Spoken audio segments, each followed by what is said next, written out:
Bismillah. Bismillah ar-Rahman ar-Rahim. Bonsoir à cette honorable assistance.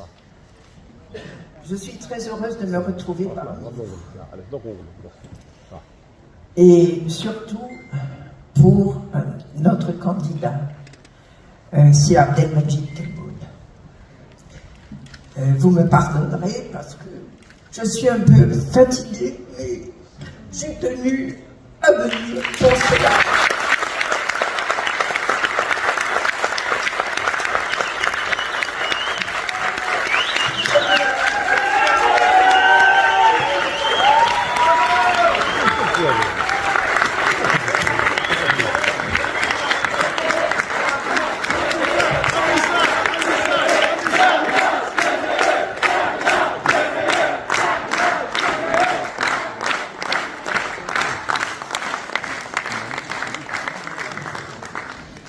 Peut-être que je vais être un peu long, mais il faut.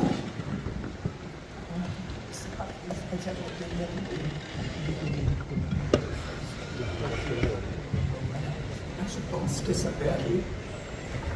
Je vais peut-être un peu longue, mais il faut que vous compreniez l'histoire récente de l'Algérie. Et que vous voyez que être président de la République, eh bien, c'est coursil à choix. Ce n'est pas, évidemment, il y a plusieurs conceptions pour le président de la République. S'il veut défendre son pays, s'il veut qu'on parle en bien de son pays, eh bien, ce n'est pas une plaisanterie et c'est très dur. Parce qu'il y aura toujours des ennemis, à l'intérieur ou à l'extérieur.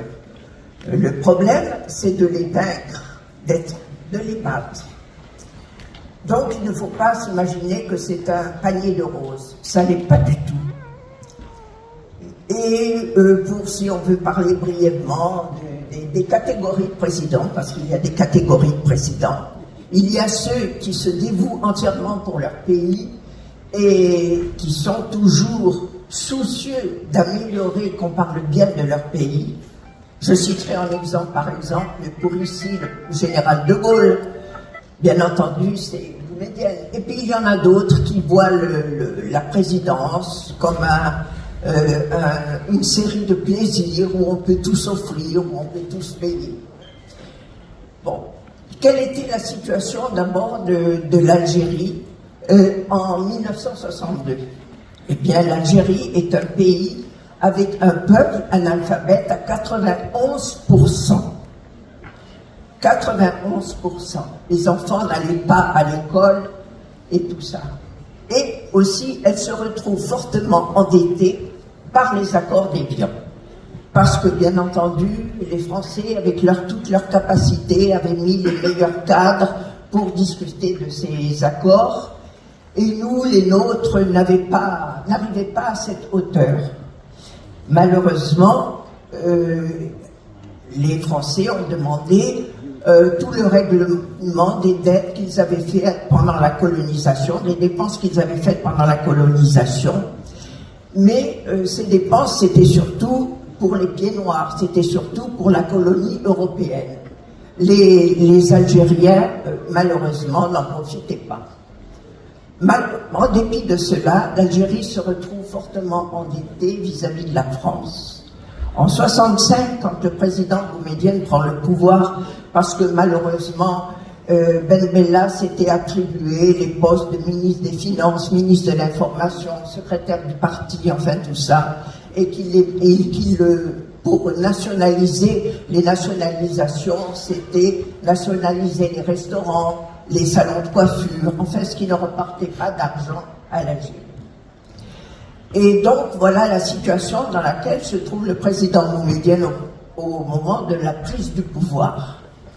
Et il parcourra, lui, un de ses objectifs, c'était, il voulait que toutes les régions de l'Algérie soient traitées de manière égale. C'est-à-dire, en grand diplomate, quand il allait à l'Est, il allait tout de suite à l'Ouest, puis au Nord, puis au Sud. Il ne faisait pas de différence entre les régions. Et à ce moment-là, ce qu'il m'avait confié, en étant vraiment un peu déçu de ne pas satisfaire les réclamations des gens, qu'est-ce que demandait le peuple algérien en 67? Eh bien, il demandait Ta'lim li atfalina, l'éducation pour nos enfants. C'était le cri unanime à travers toutes les régions. Bon. Et Boumedienne, bien avant la signature d'Évian, avait profondément réfléchi, parce que ce n'était pas seulement un militaire, mais c'était aussi un homme politique, et qui réfléchissait sans arrêt comment améliorer, comment l'Algérie pouvait gagner plus d'argent. Et l'idée qui lui était venue, bien sûr, c'était la nationalisation des hydrocarbures. Seulement parce que avant, il faut que vous compreniez que l'État algérien, comme les États du Golfe, c'était un simple percepteur d'impôts. Sur chaque baril sur chaque baril produit, on percevait 12,5%. On avait le droit à 50% sur les sociétés étrangères, sur les bénéfices des sociétés étrangères. Inutile de vous dire que ces multinationales, par toutes des malices, disons, n'avaient presque jamais rien. Et donc, Boumedienne a dit maintenant, il faut que nous-mêmes, nous devenions producteurs de pétrole. Et c'était un coup extraordinaire, parce que depuis l'échec de Mossadegh en Iran, en 51-52, qui lui avait valu la prison, les États du Golfe n'avaient plus osé lever le petit doigt. Et là, il faut saluer les cadres algériens de Sonatrach, qui n'avaient pas reçu de formation à l'époque de la France, mais qui se sont mobilisés de manière extraordinaire pour que cette nationalisation réussisse. Et en effet, Boumedienne avait bien dit, parce que lui, les nationalisations, il les déclarait pas comme Ben Bella. Non, il réfléchissait aux conséquences. Et il avait vu les échecs qu'avait connus Mossadegh en Iran, et donc il avait pris toutes ses précautions pour que ces échecs ne se reproduisent pas. Par exemple, en Iran, c'était les Anglais qui produisaient le pétrole, et ils avaient dit à Mossadegh, eh bien, très bien, vous produisez du pétrole, nous on s'en va, débrouillez-vous pour le sortir de là. Bien entendu, comme vous avez des contrats et tout ça, il faut des gens expérimentés. Et il avait posé la question à Abdeslam, son ministre de l'énergie, il lui avait dit, au cas où nous nationaliserons, est-ce qu'on a des équipes, au cas où les Français refusent de nous extraire le pétrole, on a des équipes pour lutter contre ça. Et Abdeslam avait répondu, oui, nous les avons. Enfin bref, je ne vais pas m'attarder là-dessus, qui est une très belle guerre, mais qui est tout à l'honneur des Algériens, parce que quand les Algériens sont vraiment motivés, ils peuvent faire des miracles, n'est-ce pas? Et je le dis ça...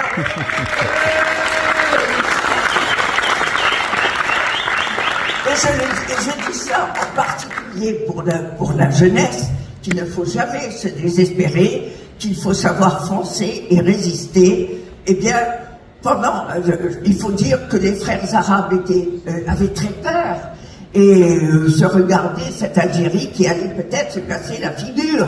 Il y avait des menaces par journaux où on disait, eh bien, des journaux français qui disaient le gouvernement souhaite un gouvernement plus souple en Algérie. Nous a fait suspendre un prêt important de la BRD, on a résisté et on n'a jamais emprunté au FMI. Et nous avons gagné. Au bout de 6 mois, nous avons gagné. Et je dis maintenant, quand je vois le Qatar faire toutes ses dépenses, je dis, parce que c'est bien, la petite Algérie qui, la première, lui a montré la voie. Et les pays du Golfe, après, en 75, parce qu'il faut dire que cette décision a remué beaucoup les multinationales américaines qui se sont inquiétées. qui ont réuni l'Arabie Saoudite et les Émirats Arabes Unis, qui ont dit non, on va faire maintenant, chaque année vous prendrez 5% tous les 5 ans, c'est-à-dire pour arriver aux 51% que nous avions nous pris contre indemnisation, hein. Eh bien, il serait arrivé dans les années 80. Et donc, nous, on avait dit Tamim el-Mahrouqat, nationalisation des hydrocarbures. Ils ont appelé, le mot nationalisation leur semblait peut-être un peu trop communiste, disons, ce qui n'était pas, mais ils ont dit al-Musharaka, la participation. Et bon. Enfin, c'est une histoire très belle, mais c'est une histoire dont on peut être très fier, parce que je dis, si maintenant les pays arabes ont tellement de ressources, eh bien, c'est grâce à la petite Algérie, qui n'était indépendante que depuis 62, et qui avait décidé de nationaliser ses hydrocarbures le 24 février 1971. Bon. Et puis aussi, ces Algériens ne sont pas tellement des imbéciles, comme certains pays voudraient le faire croire, parce qu'il y avait aussi le problème du gaz liquéfié. Et oui, les Algériens ont su liquéfier le gaz. La liquéfaction du gaz, c'est quoi?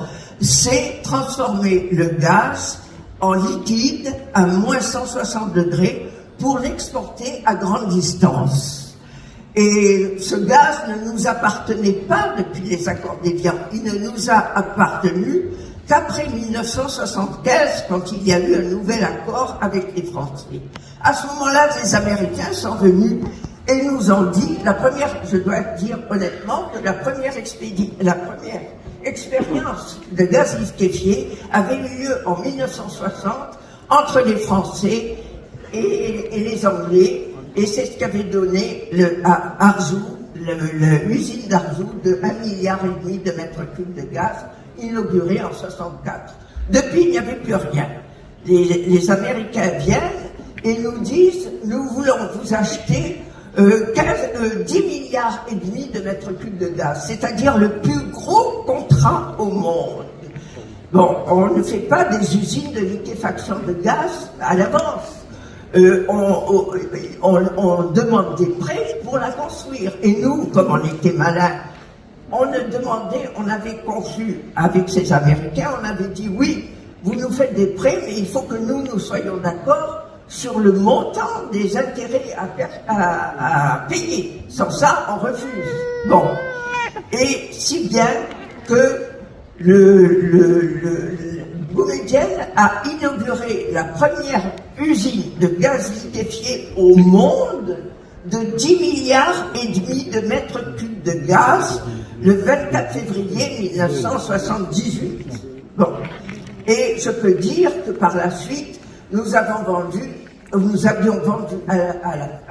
aux États-Unis, à diverses villes des États-Unis, tout notre gaz liquéfié. Vous me diriez, mais pourquoi vous racontez tout ça? Parce que, hélas, alors j'ajoute aussi que notre dinar, parce que quand on produit beaucoup, normalement, la monnaie devient plus forte. Et je rappellerai à ceux qui vivaient encore en 1978 que lorsqu'on donnait un dinar algérien, on avait 1 franc et 20 centimes français. Donc, les jeunes on a multiplié les universités, les écoles, on a envoyé les jeunes se former à l'étranger. Et c'était pas le piston. Boumedienne avait horreur du piston. Il fallait que le jeune passe un examen pour voir s'il était vraiment motivé et qu'il puisse avoir cette bourse. Et Boumedienne m'avait dit, il m'avait dit, je construirai l'Algérie avec tous ces jeunes qui reviendront avec leur diplôme.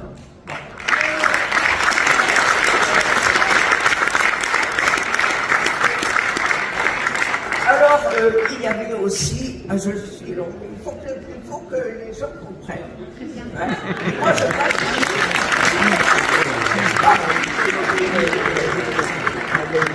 Non, j'ai fini. Mais il faut qu'on comprenne tout ce qu'on a perdu. tout ce que le pauvre Tebboune c'est ça. Si on coupe comme ça, bon, et voilà. Je suis peut-être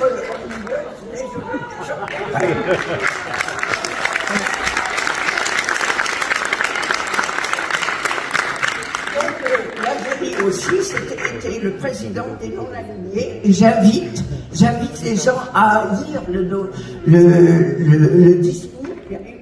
L'Algérie avait reçu plus de 70 chefs d'État et de gouvernement à Alger en octobre 73. Et donc, elle a fait un appel après aux Nations Unies pour que le président Boumedienne fasse ce discours en tant que président des non-alignés.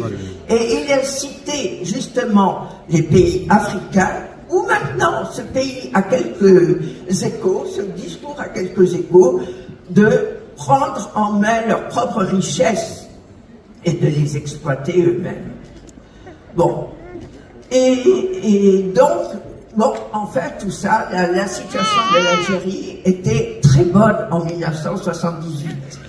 Et d'ailleurs, Boumedienne, je vais vous dire une chose, malheureusement, qu'il n'a pas pu réaliser. Son projet était de faire pour le congrès du parti un congrès sur la corruption qui ne dépassait pas à l'époque entre 20 et 25%. D'ailleurs, même le journal Le Monde en avait parlé. Bon, vient un nouveau président, qui ne devait pas rester au pouvoir longtemps, mais qui est resté, comme disaient des personnes, un analphabète bilingue. Et, ben oui, il faut dire la vérité telle qu'elle est. Bon, et malheureusement, tout est cassé. Alors, M. Nabi Belkacem demande un prix extraordinaire qui n'existait pas pour le gaz liquéfié. Les Américains déchirent les contrats, on perd tous ces marchés. Je vous dirais une chose horrible, c'est que il y avait une usine qui devait faire de liquéfaction de gaz, qui devait faire 15,5 milliards de liquéfaction de gaz. Et Chadli l'a fait arrêter à 50%. Moi, tous mes renseignements sont tirés des revues Pétrole et Gaz Arabes. On peut tout vérifier et je suis sûr de ce que j'avance. Bon, et avec cet argent-là, qu'est-ce qu'il fait? Eh bien, il fait Makram el-Shahid et Aïn Arja, n'est-ce pas? Bon. Enfin bref, ça a été un gâchis. Et le plus fort, ce qui fait mal au cœur quand on étudie bien cela, c'est qu'on voit que l'Algérie de son époque a eu comme revenu des hydrocarbures, chiffre de son attaque, 4 fois plus que les revenus de Boumedienne, qui avait construit des écoles, des universités, des usines. Là, il y a eu le programme PAP anti-pénurie, où on a importé toutes les saletés de tous les pays. Bon. Donc, en plus de ça, il dit dans une conférence, il dit que dans une nouvelle constitution, 1889, il dit que nous ne devons pas reconnaître les associations sur la base de la religion ou de la langue. Et qu'est-ce qu'il fait? Il le reconnaît. La première qu'il reconnaît, c'est le Front islamique du salut. Bon, et en plus de ça, au temps de Boumedienne, le prêche de l'imam ne pouvait être authentifié que quand la mosquée était finie. Là, il laisse les mosquées se développer et sans être terminées. Donc, tout ce qui a pu arriver, vous comprenez. Donc, après, on a le terrorisme. Il y a des journaux ici socialistes qui disaient mais il faut laisser ces gens-là faire leur expérience de ce qu'ils vont faire pour l'Algérie. C'était des catastrophes, n'est-ce pas?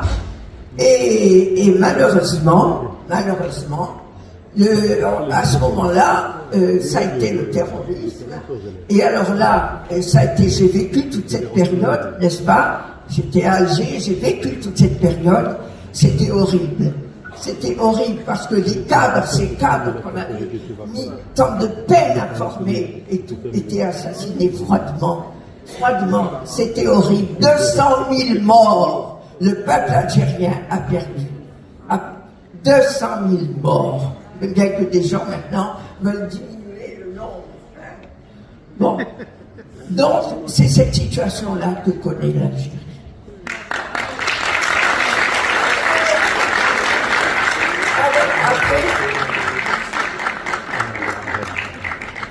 Mais j'y viens. Je raconte ce que le président quand il était élu.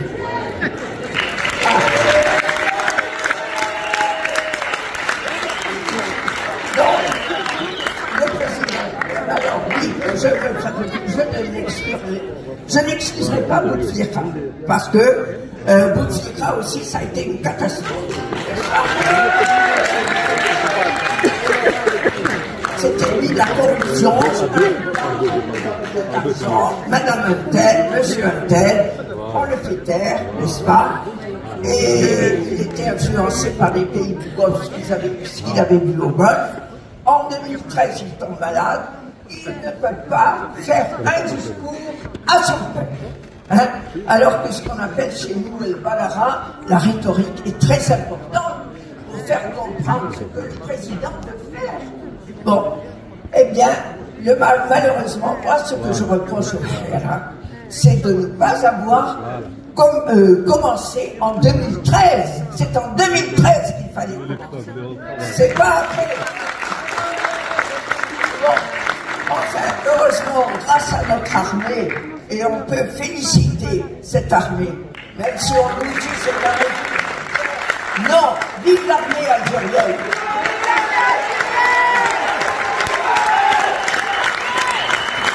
Qui nous a protégés et qui nous protégera toujours. Bon, donc, avec et voilà la situation qu'il hérite. Hein? Un pays, les gens qui ne croient plus en rien, qui se sont vus dépossédés, tout ça et tout, c'est avec ça que Tebboune va construire l'Algérie nouvelle. Bon. Et il lui faut beaucoup de courage. Bon, moi je ne suis pas, ayant vu tous ces présidents qui ont défilé en Algérie, de Ben Bella, Boumedienne, Chablis, Bouteflika, le président Zawal était un homme humain, mais là, comme on dit chez nous. Bon, enfin, je suis devenu méfiant. Et je ne juge les présidents que sur ce qu'ils ont fait, ce qu'ils promettent et ce qu'ils tiennent. Parce que les promesses, oui, on peut en faire des très belles. Hein, on en vit aussi en France. Mais est-ce qu'elles sont réalisables? Est-ce qu'ils les réalisent? Tout le problème est là. El Afal, voilà lequel aime. Bon.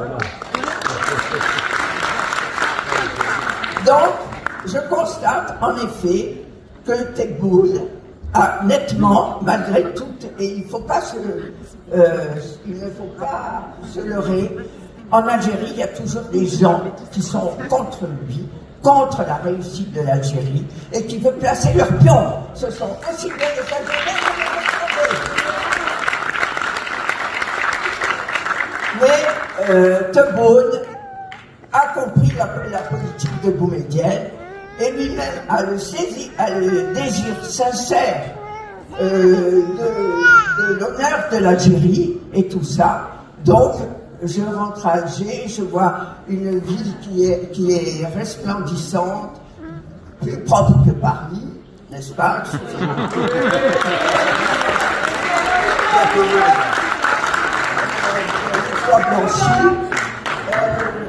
Je suis habité dans une ville qui était réputée pour son terrorisme. Les gens sont calmes, gentils, il y a pas... Enfin, je sens l'amélioration, c'est palpable, et ceux qui ne la reconnaissent pas sont de mauvaise foi. Sur le plan étranger, la politique étrangère est très importante, n'est-ce pas? Vous en avez parlé de la crise palestinienne, que finalement les Palestiniens, qu'est-ce qu'ils demandaient? c'est un deuxième État, n'est-ce pas, qu'on leur a promis depuis X temps, hein, ils ont droit à cet État là où ils habitaient avant les Israéliens. Mais toujours la lâcheté de certains gouvernants. Et je veux quand même dire un mot sur le Sahara occidental. Parce que il faut connaître l'histoire du Sahara occidental. L'Algérie a eu comme principe de toujours appliquer, de faire un référendum pour les peuples. Elle-même, De Gaulle avait décidé le référendum pour l'Algérie et les Algériens ont choisi leur destin. Et désormais, ça a été toute la politique de l'Algérie. D'ailleurs, Tito, quand il n'était pas encore dans le coma, avait dit « Je rends le Sahara occidental, mais il faut immédiatement qu'on procède à un référendum dans le Sahara occidental. » L'Algérie n'a aucune prétention dans ce domaine. Si les Sahraouis veulent aller chez les Marocains, il n'y a pas de problème. S'ils veulent être indépendants, il n'y a pas de problème non plus. Je vous dirais personnellement que quand Tito est tombé dans le coma, j'ai prié pour qu'il en sorte. Bon.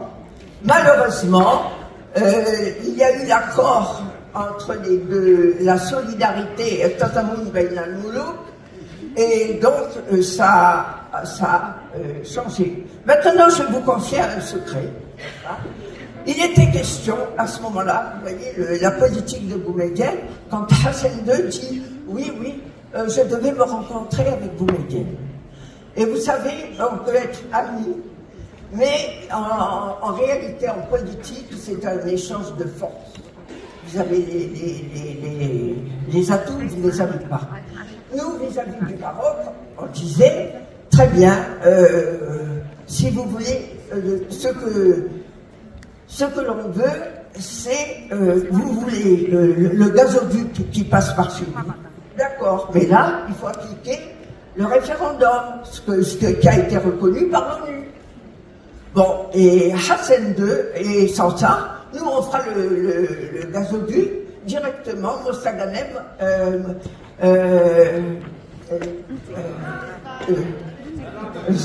Carthagène, Mostaganem, Carthagène. Bon.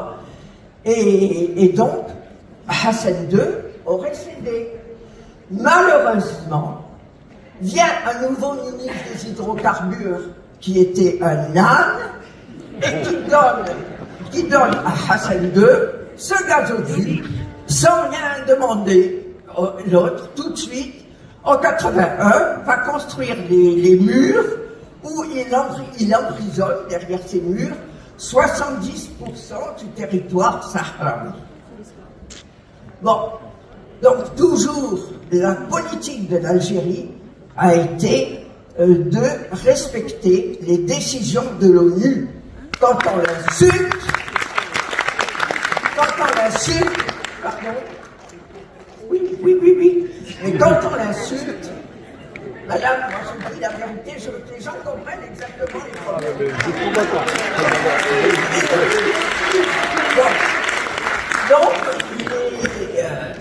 Donc l'Algérie a toujours respecté les décisions de l'ONU.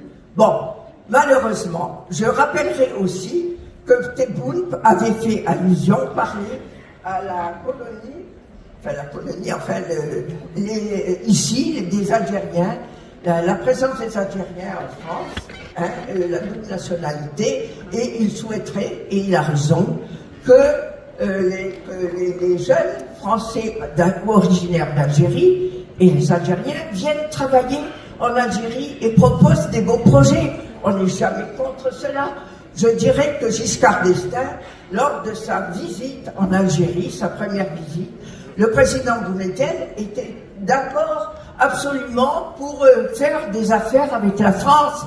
Il le faisait malheureusement. Giscard d'Estaing n'a pas compris, a préféré le Maroc et envoyer des avions Jaguar à la Mauritanie à ce moment-là, et a raté des chances de belles affaires avec l'Algérie. Et si on voit les archives françaises, il y a des députés qui écrivent à Giscard en disant « Monsieur le Président, vous êtes en train de nous faire perdre des milliards de contrats avec l'Algérie. » Alors, il faut savoir où sont les intérêts. La France a plus intérêt avec un pays qui a la plus grande superficie de l'Afrique, qui a des mines à découvrir, des mines et des hydrocarbures. Il y a des tas de possibilités en Algérie. Simplement, respectons les options de l'Algérie, ce que M. Tebboune a parfaitement compris. Vive Tebboune!